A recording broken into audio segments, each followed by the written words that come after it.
ชิคกี้พายอยากจะบอกทุกคนว่าชิคกี้พายตื่นเต้นแล้วทุกคนล่ะตื่นเต้นไหมที่จะมีคน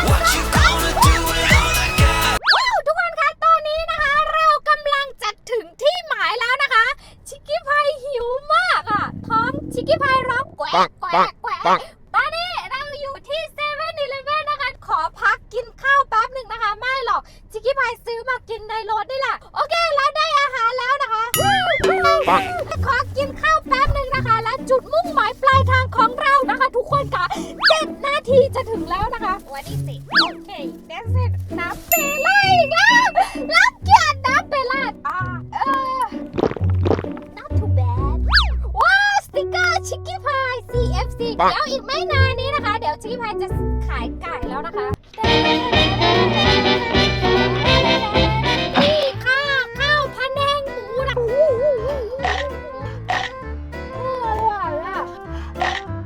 ทุกคนค่ะหิวไหมกินไหมยำร้อนโอเคเดี๋ยวไปถึงแล้วก็เจอกันนะคะทุกคนคะตอนนี้นะคะเราถึงจุดหมายปลายทางของเราเป็นที่เรียบร้อยแล้วนะคะนี่ค่ะตรงนี้นะคะชิคกี้พายอยู่ที่ซอย6นะคะเชียร์บ้านใหม่หลังโมค่ะแต่ว่าตอนนี้ชิคกี้พายยังลงไปไม่ได้นะคะเขาจะเซอร์ไพรส์อะไรพวกเราพร้อมกันหรือยังคะพร้อมแล้วใช่ไหมพร้อมแล้วใช่ไหมไปด้วยกันนะคะไปกับชิคกี้พายนะคะทุกคนคะพี่เมย์ซอชิคกี้พาย have to close eyes เหรอได้ so I go like this นะ I make like this ใช่ไหมเดินหน่อยเร็วโอเค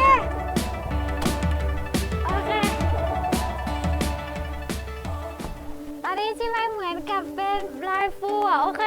ไปทางไหนเดินหน้าใช่ไหมโอเคแหวโอ้ที่ไม่ได้ยินเสียงหมาที่ไม่ได้ยินเสียงหมา Can I open my eyes Can I open my eyes โอเคWhere is that What surprise What surprise The dog Oh my god น่ารักมากอ่ะ Yeah What surprise โอเคค่ะสวัสดีค่ะว้าวทุกคนคะพี่ปีบอกว่าให้มาที่นี่ชิคกี้พายยังไม่รู้เลยนะคะว่าเขาจะเอาอะไรให้ชิคกี้พายสวัสดีค่ะเอาน้องหมาใช่ไหมตัวไหนเอ่ยอ้าวโอ้ my god น้องแมวโอ้ my god โอ้ตื่นเต้นอ่ะน่ารักจังเลยอ่ะโอ้น่ารักโอ้ my god ว้าวน่ารักจังเลยอ่ะดูค่ะทุกคนคะตามสายมากอ่ะไปอยู่กับชิคกี้พายนะคะโอ้ยทุกคนคะดูนี่ค่ะอันนี้ผู้หญิงหรือผู้ชายครับผู้ชายโอ้ my god เป็นเพื่อนเอลวิสผู้ชายขนนุ่มมากอ่ะโอเคขอบคุณนะคะสวัสดีค่ะอู้เขากลัวนะคะกลัวเสียงหมานะคะยังไม่คุ้นเคยกับชิคกี้พายเราได้ครอบครัวตัวใหม่ของเราแล้วนะคะน้องแมวค่ะเพอร์เซียนนะคะหรือว่าแมวเพอร์เซียนนั่นเองนะคะเป็นตัวผู้นะคะสีขาวว้าวทุกคนค่ะชิคกี้พายไม่เคยคิดมาก่อนเลยว่าพี่หมีจะเซอร์ไพรส์พวกเราด้วยแมวตัวน้อยๆน่ารักแบบนี้นะคะขอบคุณมากค่ะพี่หมี thank you ตอนนี้เราไปหาซื้ออุปกรณ์ให้น้องแมวกันเลยดีกว่าค่ะไปนะคะโอเคบายบายเจ้าของใหม่ใครที่อยากได้แมวเปอร์เซียนแบบชิคกี้พายนะคะสามารถติดต่อได้พี่เขาค่ะThe Lazy Cat นะคะค่ะขอบคุณค่ะแล้วก็เอามา เดี๋ยวชี้บ้านเราหน่อยนะแบบนี้นะคะ จับแรงครับแล้วก็ไม่ให้เขาน้ำหนักเขาทิ้งอย่างนี้ครับเนี่ยเขาจะนิ่งสวัสดีค่ะบ๊ายบายไปอยู่กับชิคกี้พายแล้วบ๊ายบายว้าวทุกคนคะน้องน่ารักมากชิคกี้พายคาดไม่ถึงเลยนะคะว่าพี่หมีจะเซอร์ไพรส์พวกเราด้วยแมวเปอร์เซียนนะคะทุกคนว่าน่ารักนะคะชอบไหมชอบสมาชิกใหม่ของเราหรือเปล่าถ้าใครที่รักน้องแมวนะคะอย่าลืมกดไลค์ในวิดีโอนี้ด้วยนะคะ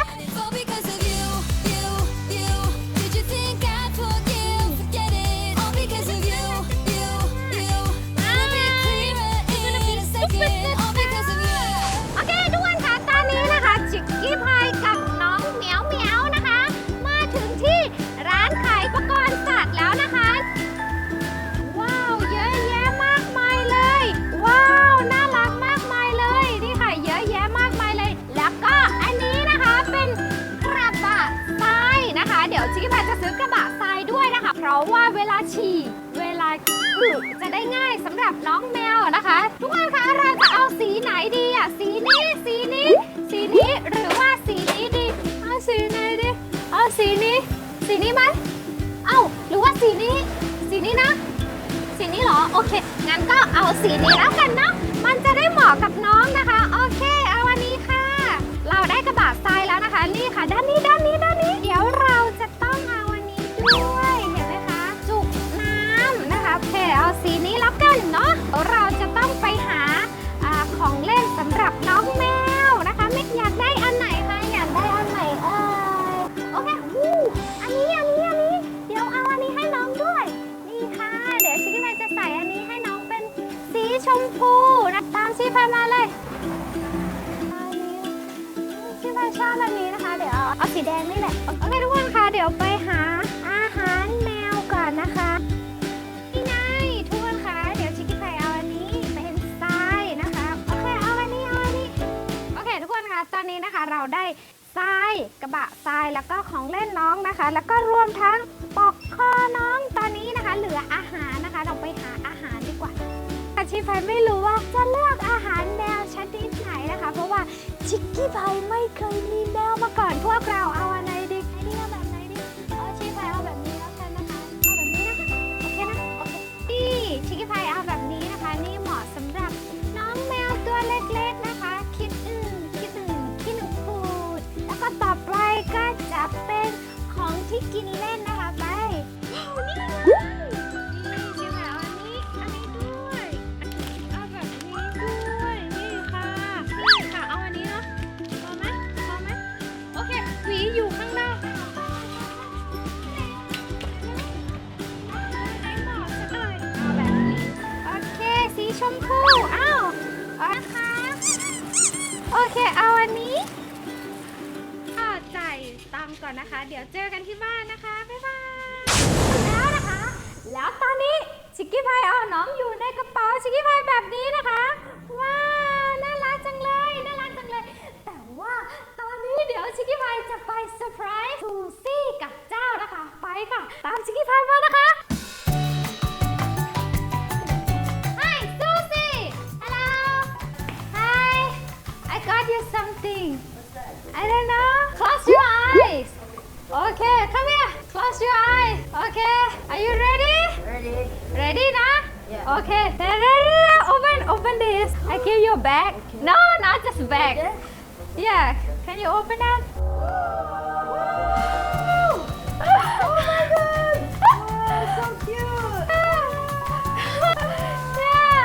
our new family นะคะเป็นครอบครัวตัวใหม่ของพวกเรา From Batman พี่หมีบอก surprise It's so cute you like it Okay so now we going to surprise เจ้า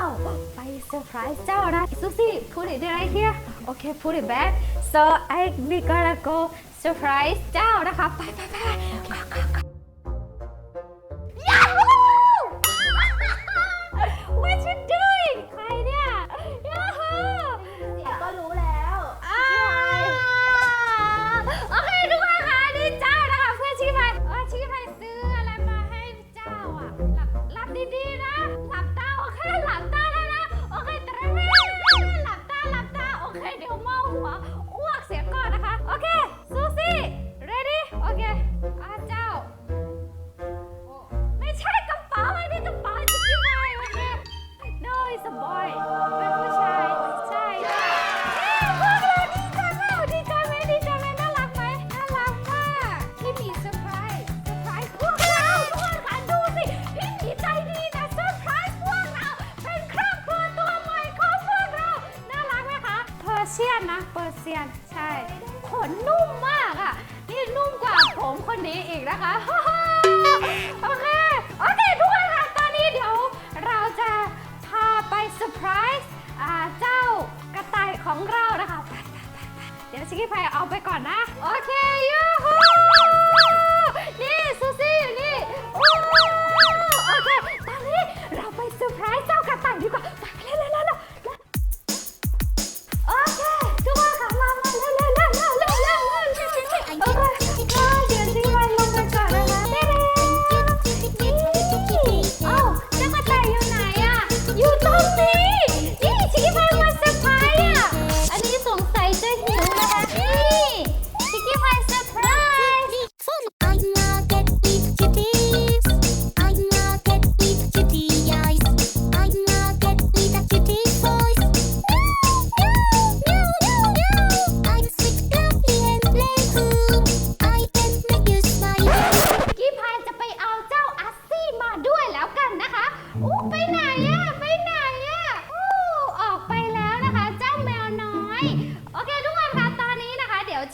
จะเอาเจ้าอัสซี่มาด้วยนะคะโอเคมานี่เร็วโอเคเวลาจับน้องแมวนะคะต้องจับแบบนี้เดี๋ยวเขาจะตกใจนะคะกัดจับตรงนี้นะคะเพื่อ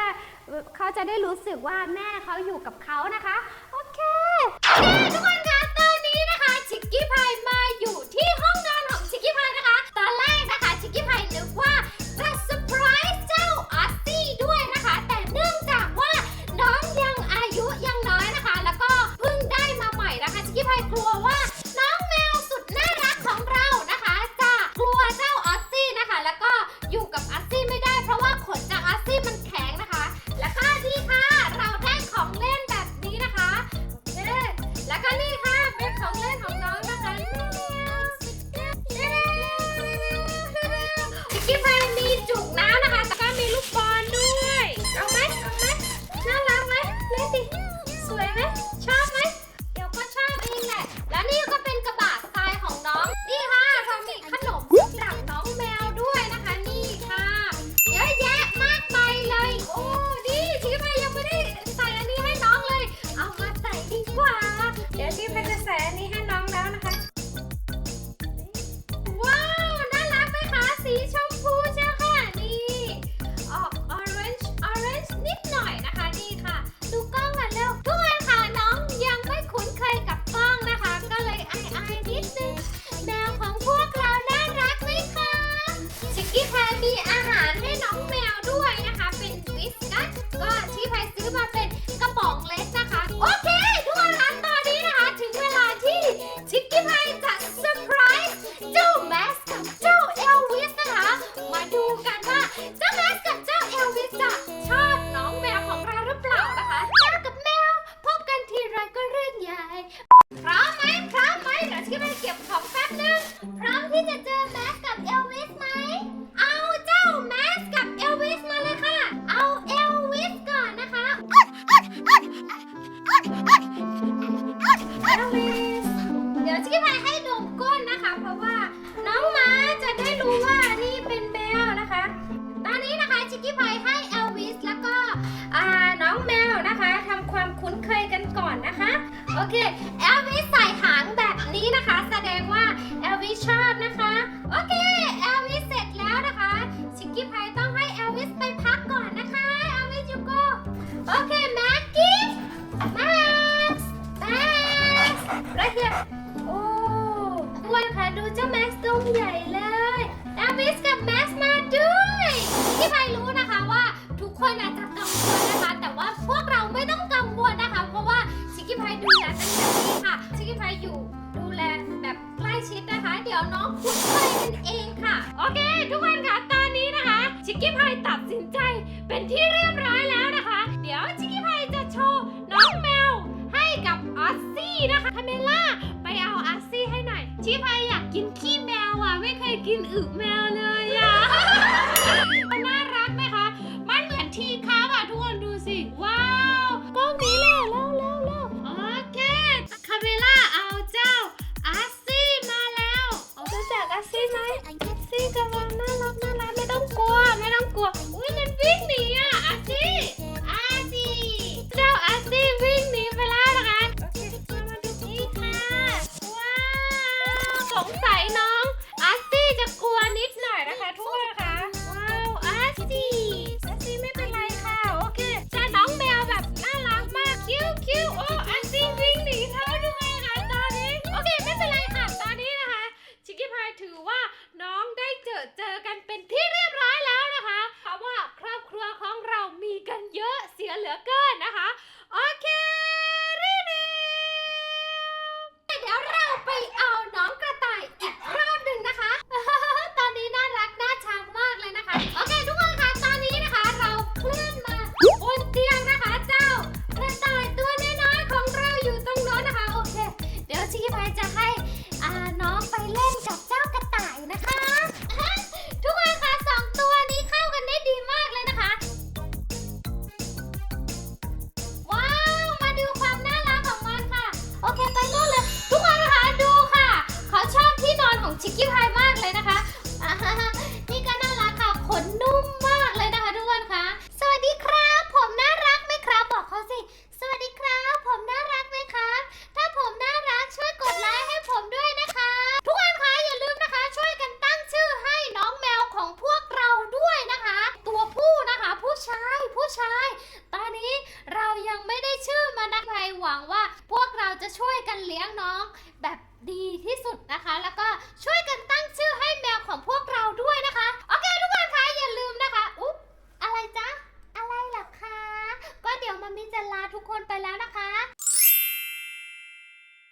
ลืมนะคะ ช่วยกันตั้ง